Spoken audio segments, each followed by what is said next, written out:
നമസ്കാരം. മലയാളി വാർത്ത ഇൻസൈഡിലേക്ക് സ്വാഗതം. നെക്സ്റ്റ് ടോക്കൺ നമ്പർ അതാണ് ഇനി അറിയേണ്ടത്. പത്മകുമാറിന്റെ മൊഴി എത്തി നിൽക്കുന്നത് മുൻ ദേവസ്വം മന്ത്രിയിൽ. പ്രത്യേക അന്വേഷണ സംഘം ഉടൻ തന്നെ കടകംപള്ളി സുരേന്ദ്രനെ ചോദ്യം ചെയ്തേക്കും എന്നുള്ള ചില സൂചനകൾ കൂടി പുറത്തു വരുന്നുണ്ട്. അടുത്തഘട്ട അന്വേഷണത്തിലേക്ക് SIT കടുക്കുമ്പോൾ അടുത്തത് ഏത് ഉന്നതന്റെ കൈകളിലാണ്, അല്ലെങ്കിൽ ഏത് ഉന്നതന്റെ വീട്ടുമുറ്റത്താണ് SIT വരുന്നതെന്നുള്ള വിശ്വാസികൾ വളരെ ആകാംക്ഷയോടെ കാത്തിരിക്കുന്നതാണ്. ഈ ഒരു മണ്ഡലമാസത്ത് തന്നെ ഇത്തരത്തിൽ മറ്റൊരു മണ്ഡലമാസത്തിൽ അയ്യപ്പന്റെ സ്വർണം മോഷ്ടിച്ചവരെ അയ്യപ്പൻ തന്നെ കുരുക്കിയിരിക്കുകയാണ്. ശബരിമല സ്വർണ്ണക്കൊള്ളയിൽ ദേവസ്വം ബോർഡ് മുൻ അധ്യക്ഷൻ പത്മകുമാറിന്റേതുൾപ്പെടെയുള്ളവരുടെ അറസ്റ്റിൽ ഇപ്പോൾ പ്രതികരിച്ചുകൊണ്ട് മുതിർന്ന CPM നേതാവ് P ജയരാജൻ രംഗത്ത് വരികയാണ്. സ്വർണം വിട്ടു നൽകുന്നതിലും ഫയലുകളിൽ രേഖപ്പെടുത്തുന്നതിലും അലംഭാവം കാണിച്ച ഉദ്യോഗസ്ഥ സംഘത്തെ നയിക്കുന്നതിൽ ഭരണപരമായ വീഴ്ച കൂടിയുണ്ട് എന്ന് തെളിഞ്ഞതിനാലാണ് പത്മകുമാറിന്റെ അറസ്റ്റ് നടന്നിരിക്കുന്നതെന്ന് P ജയരാജൻ വ്യക്തമാക്കിയിരിക്കുന്നത്. ഉത്തരവാദിത്തപ്പെട്ട സ്ഥാനങ്ങളിൽ ഇരിക്കുന്നവർ ഇക്കാര്യത്തിൽ പുലർത്തിയ അവധാനത ഇല്ലായ്മ നീതീകരിക്കാൻ കഴിയുന്നതല്ലെന്നും പത്മകുമാറിനെ പരോക്ഷമായി വിമർശിച്ചുകൊണ്ട് അദ്ദേഹം ചൂണ്ടിക്കാട്ടി. അന്വേഷണം ആരംഭിക്കുമ്പോൾ തന്നെ എത്ര വലിയ ഉന്നതനാണെങ്കിലും പിടിക്കപ്പെടുമെന്ന് സർക്കാർ പറഞ്ഞിരുന്നു. ആ നയം തുടരുമെന്നും P ജയരാജൻ പറഞ്ഞു. ഫയലിൽ ചെമ്പ് പാളി എന്ന ഉദ്യോഗസ്ഥരെ രേഖപ്പെടുത്തിയത് കറക്റ്റ് ചെയ്യുന്നതിൽ പഴയ ദേവസ്വം ബോർഡ് പ്രസിഡന്റിനും പഴയ ദേവസ്വം കമ്മീഷണർക്കും വീഴ്ച പറ്റി. ഇത് മോഷണത്തിലേക്ക് നയിച്ചുവെന്നും P ജയരാജൻ വ്യക്തമാക്കി. CPIM സംസ്ഥാന സെക്രട്ടറി MV ഗോവിന്ദന്റെ വാദത്തെ പാടെ തള്ളുന്നതാണ് P ജയരാജന്റെ ഈ ഒരു നിലപാട്. അതായത് പിണറായിയുടെ അതിവിശ്വസ്തരെ തള്ളിക്കൊണ്ട്, അല്ലെങ്കിൽ അതിവിശ്വസ്തനെ വീണ്ടും കുരുക്ക് മുറുക്കിക്കൊണ്ടാണ് ഇപ്പോൾ P ജയരാജൻ ഈ ഒരു നിലപാട് പറഞ്ഞുകൊണ്ട് രംഗത്ത് വരുന്നത്. അറസ്റ്റ് ചെയ്തതുകൊണ്ട് ആരും കുറ്റക്കാരനാകുന്നില്ലെന്നാണ് MV ഗോവിന്ദൻ പത്മകുമാറിന്റെ അറസ്റ്റിന് പിന്നാലെ പ്രതികരിച്ചത്. പകുതി വെന്തിട്ട് നിലപാട് സ്വീകരിക്കേണ്ട കാര്യമില്ലല്ലോ എന്നും MV ഗോവിന്ദൻ പറഞ്ഞിരുന്നു. തിരുവനന്തപുരത്തെ ക്രൈംബ്രാഞ്ച് ആസ്ഥാനത്ത് വെച്ച് നടന്ന ചോദ്യം ചെയ്യലിന് പിന്നാലെ ഇന്നലെ ഉച്ചയോടെയാണ് പത്മകുമാറിന്റെ അറസ്റ്റ് SIT രേഖപ്പെടുത്തിയത്. തുടർന്ന് 14 ദിവസത്തേക്ക് റിമാൻഡ് ചെയ്ത് തിരുവനന്തപുരം സബ് ജയിലിലേക്ക് മാറ്റിയിട്ടുണ്ട്. ഇപ്പോൾ P ജയരാജൻ പങ്കുവച്ചിട്ടുള്ള ഫേസ്ബുക്ക് കുറിപ്പ് വായിക്കാം. പത്മകുമാറിന്റെ അറസ്റ്റും വസ്തുതയും. ശബരിമല സ്വർണ്ണക്കൊള്ള കേസിനും 2 ഭാഗങ്ങളുണ്ട്. സ്വർണം പൂശി നൽകാമെന്ന് ഏറ്റ് സ്പോൺസറെ പോലെ വന്ന് സ്വർണം മോഷ്ടിച്ച ഉണ്ണികൃഷ്ണൻ പോറ്റിയും സംഘവും. സ്വർണം പൂശാൻ വിട്ടു നൽകുമ്പോൾ ചട്ടപ്രകാരം പാലിക്കേണ്ട നടപടിക്രമങ്ങളിൽ വീഴ്ച വരുത്തിയ ഉദ്യോഗസ്ഥ ഭരണ വിഭാഗം. സ്വർണം വിട്ടു നൽകുമ്പോഴും ഫയലുകളിൽ രേഖപ്പെടുത്തലുകളിലും അലംഭാവം കാണിച്ച ഉദ്യോഗസ്ഥ സംഘം. ഇവരെ നയിക്കുന്നതിൽ ഭരണപരമായ വീഴ്ച കൂടിയുണ്ട് എന്ന് തെളിഞ്ഞതിനാലാണ് പത്മകുമാറിന്റെ അറസ്റ്റ് നടന്നിരിക്കുന്നത്. ഫയലിൽ ചെമ്പ് പാളി എന്ന ഉദ്യോഗസ്ഥർ രേഖപ്പെടുത്തിയത് കറക്റ്റ് ചെയ്യുന്നതിൽ നിന്നും പഴയ ദേവസ്വം ബോർഡ് പ്രസിഡന്റിനും പഴയ ദേവസ്വം കമ്മീഷണർക്കും വീഴ്ച പറ്റി. ഇത് മോഷണത്തിലേക്ക് നയിച്ചു. ഉത്തരവാദിത്തപ്പെട്ട സ്ഥാനങ്ങളിൽ ഇരിക്കുന്നവർ ഇക്കാര്യത്തിൽ പുലർത്തിയ അവധാനത ഇല്ലായ്മ നീതീകരിക്കാൻ കഴിയുന്നതല്ല. അന്വേഷണം ആരംഭിക്കുമ്പോൾ തന്നെ എത്ര വലിയ ഉന്നതനാണെങ്കിലും പിടിക്കപ്പെടുമെന്ന് സർക്കാർ പറഞ്ഞിരുന്നു. ഒരാളെയും സംരക്ഷിക്കില്ല എന്നും സർക്കാർ വ്യക്തമാക്കിയിരുന്നു. ആ നയം തുടരും എന്ന് പറഞ്ഞുകൊണ്ടാണ് പോസ്റ്റ് അവസാനിക്കുന്നത്.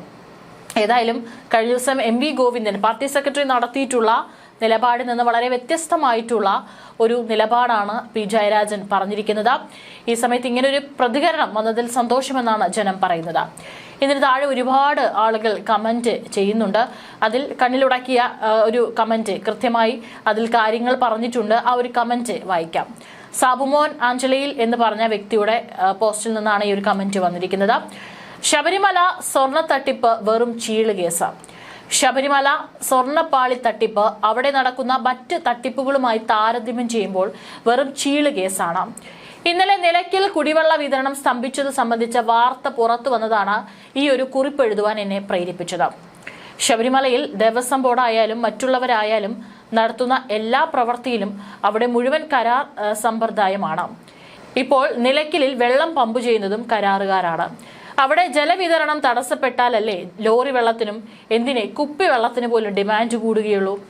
വേസ്റ്റ് ഡിസ്പോസൽ, ഇൻസിനേറ്റർ പ്രവർത്തനം, കച്ചവട സ്ഥാപന ലേലം, പൊടി കയറ്റാൻ വെള്ളം തെളിക്കൽ, ശുചിമുറി ലേലം, ക്ലീനിംഗ് തുടങ്ങി സകലതിനും കരാർ കൊടുത്തിരിക്കുകയാണ്. ഇതിൽ ഭൂരിഭാഗവും ദേവസ്വം ഉദ്യോഗസ്ഥരുടെ ബന്ധുക്കളും ബിനാമിമാരുമാണ്. അപ്പോൾ കക്കൂസ് മാലിന്യം നീക്കാൻ കരാർ എടുത്തവൻ അത് നീക്കാത്തപ്പോൾ ശുചിമുറിയുടെ കരാർ പിടിച്ചവർ സെപ്റ്റിക് ടാങ്ക് വഴിയിലേക്ക് പൊട്ടിച്ചുവിടും. പ്ലംബിംഗ് കോൺട്രാക്ടർ യഥാസമയം വെള്ളം പമ്പ് ചെയ്യില്ല. വേസ്റ്റുകൾ മുഴുവൻ ശേഖരിച്ച് ഇൻസിനേറ്റർ കത്തിച്ചു കളയുക എന്നതാണ് അതിന്റെ കരാറുകാരന്റെ ജോലി. എന്നാൽ ഇയാൾ മാലിന്യം ശേഖരിക്കുകയോ ഇൻസിനേറ്റർ പ്രവർത്തിപ്പിക്കുകയോ ചെയ്യാതെ വരുമ്പോൾ ദേവസ്വം ബോർഡിന്റെയോ പഞ്ചായത്തിന്റെയോ ജീവനക്കാർ വന്ന് ദേവസ്വത്തിന്റെ വാഹനത്തിൽ ഈ വേസ്റ്റ് മുഴുവൻ വോളണ്ടിയർമാരുടെ സഹായത്തിൽ കാട്ടിൽ കൊണ്ടുപോയി തള്ളും. ഇത് ആന വന്ന് ഭക്ഷിച്ച് 9 ആനകൾ അന്ന് മരിച്ചിരുന്നു. ഞാൻ 2011 നിലയ്ക്കലിൽ മജിസ്ട്രേറ്റായി പ്രവർത്തിച്ചിരുന്ന സമയത്ത് ഈ ആനപ്പിണ്ടങ്ങളിൽ പ്ലാസ്റ്റിക് മാലിന്യങ്ങൾ ചുറ്റിപ്പിണഞ്ഞു കിടക്കുന്നതിന്റെ ഫോട്ടോ എടുത്തു കൊടുത്തിട്ടും യാതൊരു നടപടിയും ഉണ്ടായില്ല. അന്ന് അവിടെ നമ്മുടെ ജയകുമാറിനും വാസുവിനുമൊക്കെ തന്നെയായിരുന്നു ചാർജ്. ഇൻസിനേറ്റർ 3 ഷിഫ്റ്റുകളിലായി 24 മണിക്കൂർ പ്രവർത്തിക്കുന്നതിനാവശ്യമായ ഡീസലും ജീവനക്കാരുടെ കൂലിയും മൊത്തം അത് പിടിച്ച കോൺട്രാക്ടർക്ക് ലാഭം. അതുപോലെ കടകൾ മിക്കതും ദേവസ്വം ജീവനക്കാരുടെ ബന്ധുക്കളും ബിനാമികൾക്കുമാണ്. അനധികൃത കടകൾ വേറെയും. ചുരുക്കത്തിൽ അവിടെ വെട്ടിപ്പ് നടത്താത്ത ഒറ്റ മേഖലയുമില്ല. ഇത്തരം പ്രവർത്തികൾ മുഴുവൻ ഏകോപിപ്പിച്ച് നടപ്പാക്കാനാണ് ഒരു തഹസിൽദാരുടെ പദവിയിൽ കുറയാത്ത റാങ്കിലുള്ള നിരവധി പേരെ നിലയ്ക്കൽ, പമ്പ സന്നിധാനം എന്നിവ കേന്ദ്രീകരിച്ച് മജിസ്ട്രേറ്റുമാരെ നിയോഗിക്കുന്നത്. എന്നാൽ ഈ ദേവസ്വം ഉദ്യോഗസ്ഥരിലെ അപ്രമാദിത്യവും കരാറുകാരുമായുള്ള ഒത്തുകളിയും അവിടെ കാര്യങ്ങൾ മുഴുവൻ തകിടം മറിക്കുകയാണ്. അന്ന് കരാറുകാർക്കെതിരെ ഞാൻ പരാതി നൽകിയെങ്കിലും വാസു ഉൾപ്പെട്ട ഉദ്യോഗസ്ഥർ കരാറുകാരുടെ പക്ഷമായിരുന്നു.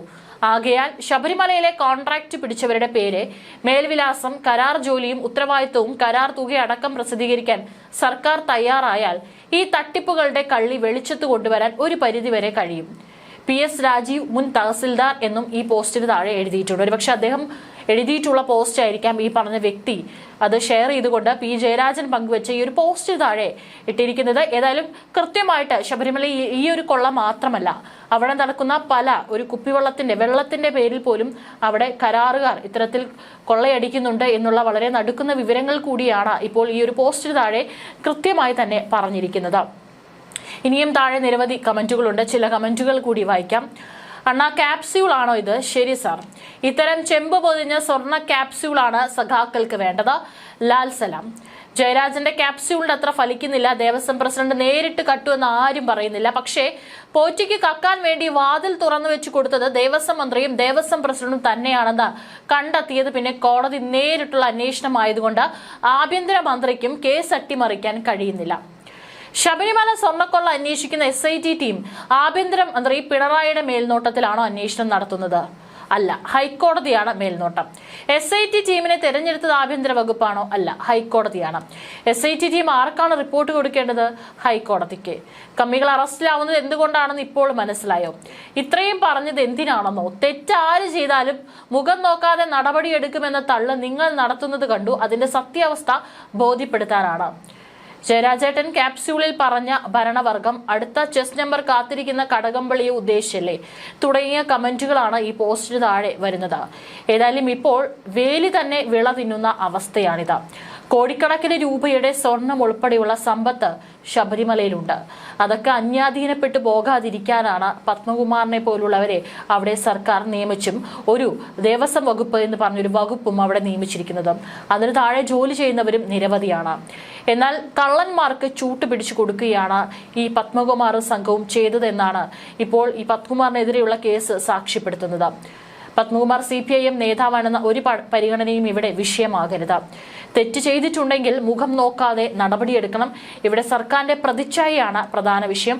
അതിൽ പാർട്ടിയും സർക്കാരും വിട്ടുവീഴ്ച ചെയ്യരുത്. മാത്രമല്ല, ഇത്രയേറെ വിശ്വാസികളെ കബളിപ്പിച്ചുകൊണ്ടുള്ള ഒരു വലിയ കൊള്ളയാണ് ഇത്രയും വർഷങ്ങളായിട്ട് അവിടെ മൂടിവെക്കപ്പെട്ടിരിക്കുന്നത്. അത് തീർച്ചയായിട്ടും പുറത്തു വരണം. ഇതിൽ ആരെങ്കിലും ഏതെങ്കിലും തരത്തിലുള്ള പങ്ക് പറ്റിയിട്ടുണ്ടെങ്കിൽ അവർക്ക് കൃത്യമായിട്ട് നിയമം അനുശാസിക്കുന്ന ശിക്ഷ തന്നെ കിട്ടേണ്ടതുണ്ട്.